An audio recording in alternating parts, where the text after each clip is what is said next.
Mr. Speaker, I'd like to thank my ranking member and friend from Texas for yielding me time to express my support for HRES 607, the 40th anniversary of the Apollo 11 moon landing.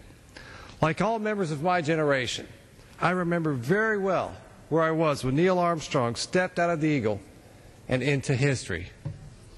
But when today, as we look back, I offer this question: where will we be when those next steps are taken on the moon? For millions of Americans, those steps will be their first chance to witness history.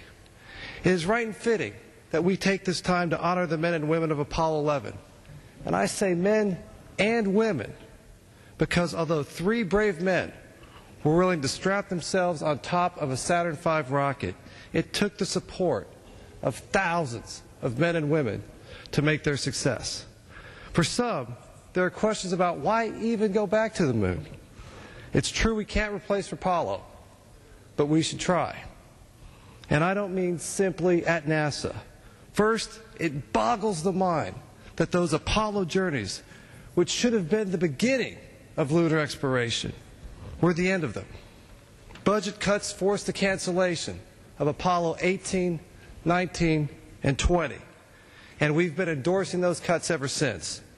NASA is on a path to return to the moon and on to Mars and beyond. But we need the support, both here in Congress and among the general public, for these worthy goals. By exploring, we create jobs. We inspire our youth to grow into math and science fields. And we ensure that the aerospace industry, which is currently American-centered and American-dominated, remains that way. But the lessons of Apollo should not be limited to NASA. It has become cliched for politicians to reference Apollo when talking about our need to create domestic alternatives to solve our energy solutions. Our nation wants to rally around a worthy goal to achieve great things. This is what Apollo showed us, and we should look to that in this chamber as we debate the issues of the day that will impact the generations to come. Apollo won't be replicated because you can't replicate Neil Armstrong, Buzz Aldrin, and Mike Collins. They've become icons in American culture, exhibiting those uniquely American traits: boldness, courageousness, excellence.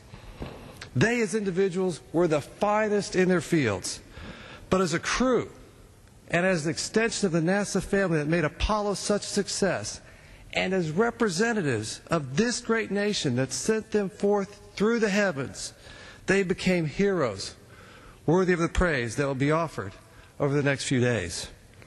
May the example they set as individuals drive us personally. May the success of the lessons of the Apollo program guide us collectively. And may the knowledge of what they achieve as a nation inspire us to do bold things going forward. I yield back my time. Thank you.